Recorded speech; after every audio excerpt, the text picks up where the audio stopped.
there! I'm Scotty. You're not.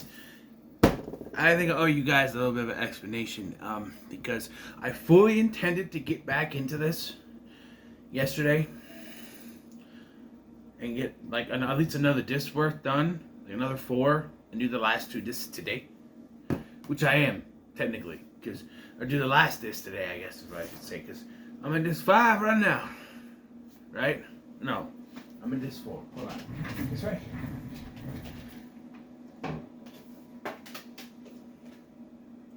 Yes, it would be the last 2 discs, but I'm going to try to knock out all the rest of the episodes. We'll see. We'll see how far I go. But I fully intended to come back and do more. But then Key and Carlisle released a near 5-hour video on a Sweet Life of Psychotic that I just had to watch from beginning to end without stopping. I did stop to make supper and watch Nostalgia Critic's Top 11 Tom and Jerry cartoons, but other than that, by the time that got done, I was like, I don't want to do it anymore. So here we are. I'm going to try to bust out as many as I can. Try to bust out all of them. I have all of the thumbnails done. So sky's the limit, because after this I'm taking a break. Not only from doing videos, because it's the weekend with my son, but then also a break from this and probably going to something else next week. Just because I want to spread out between, but I don't want it to be too far between.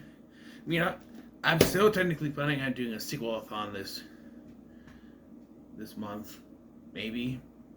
But okay, so we are going to talk about Smallville, Season 1, Episode 13,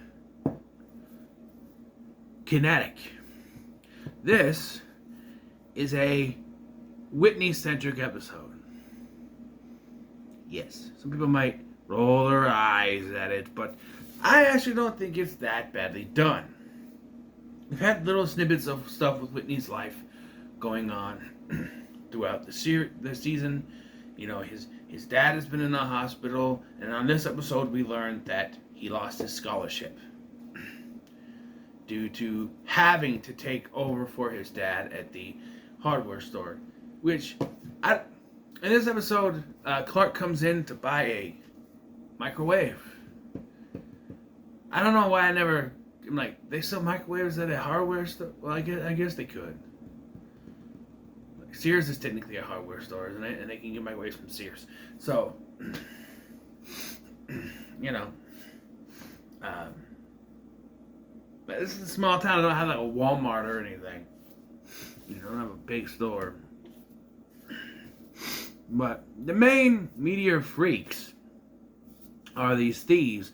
Of course, they're former high school football players, sports players that lost their scholarships, and now they are, well, at least the main guy, played by Kevin Smith, who I know from Stargate Atlantis.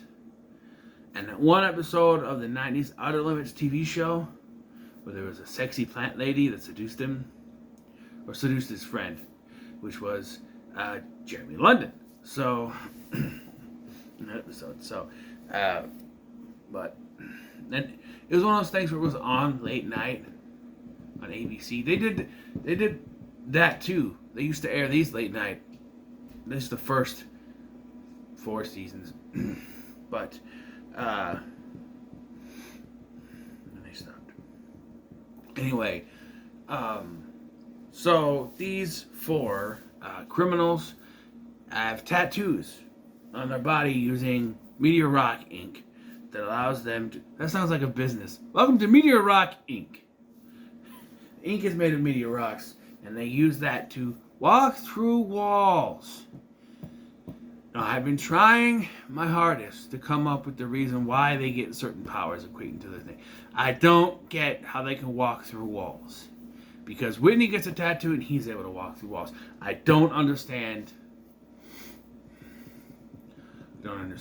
And being as we, a couple episodes earlier, just had one about someone going invisible, it's a little redundant to have someone who can walk through walls a couple episodes later.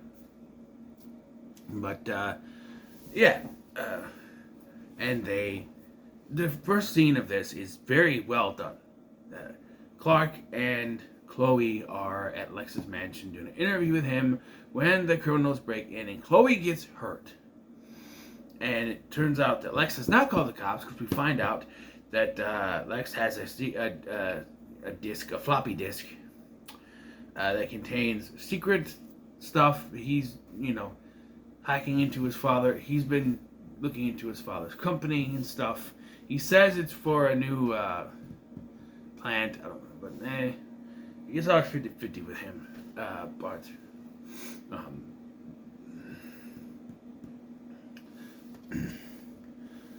So they basically blackmail him. It doesn't go the way they want.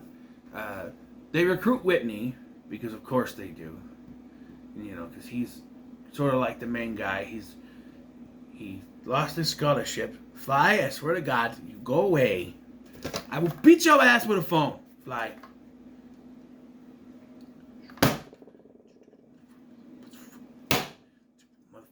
Come on.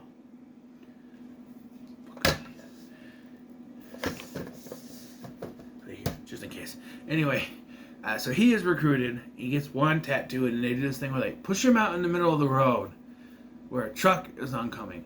So the truck goes through him, and he's just like, and they're like, is it raining, isn't it? What about the truck driver? What about the truck driver? He just went right through him, and even Chloe is in the hospital for most of this episode. Except for the opening and the ending, she's in the hospital for most of it, being, there. Pete only shows up at the end. Even Clark surprises him. He was like, Pete, what are you doing here? We're supposed to meet at the school.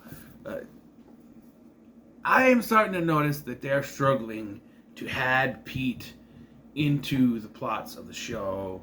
Even going so far as that he's not in most of them in the latter part of the season now. And it's like, which is why they do that with him in season 2. They get him more involved because, there wasn't much use for him, I guess. But, yeah. In the B plot, if you call it that, Lana is still trying to save the Talon Theater. Find out that Lex has bought it, and she tries to talk him into restoring it. He doesn't see much in restoring an old movie theater that no one's probably going to go see. Although, I feel like they would, because, he does say there's a megaplex, but we never see it.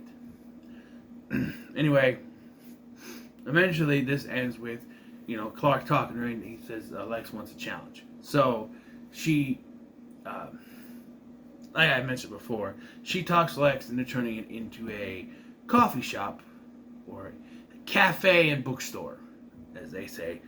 And now we'll run it. She's going to learn to run it.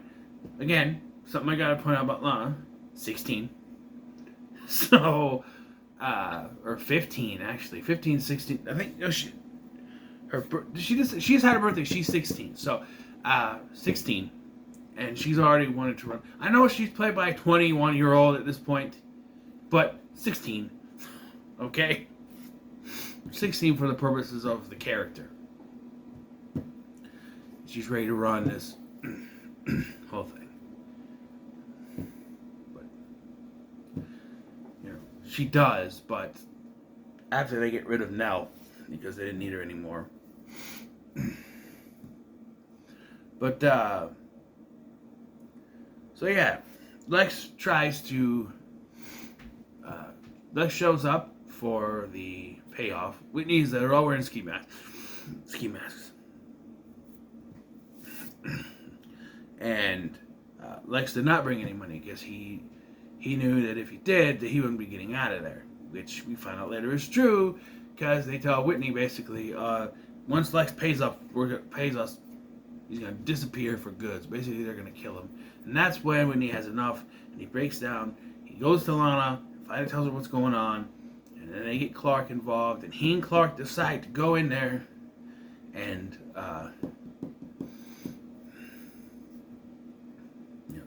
deal with that.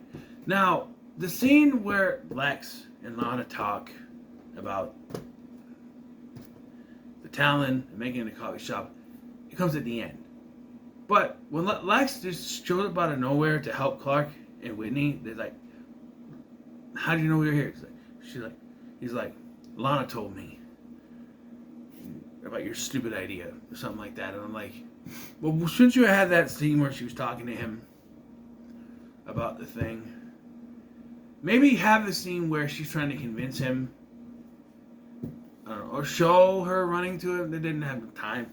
I don't know. Very, but during when Lex was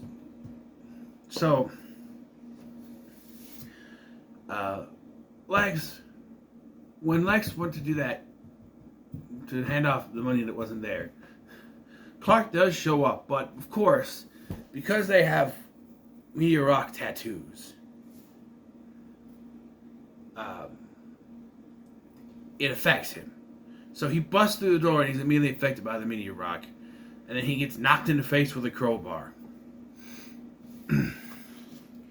And yeah.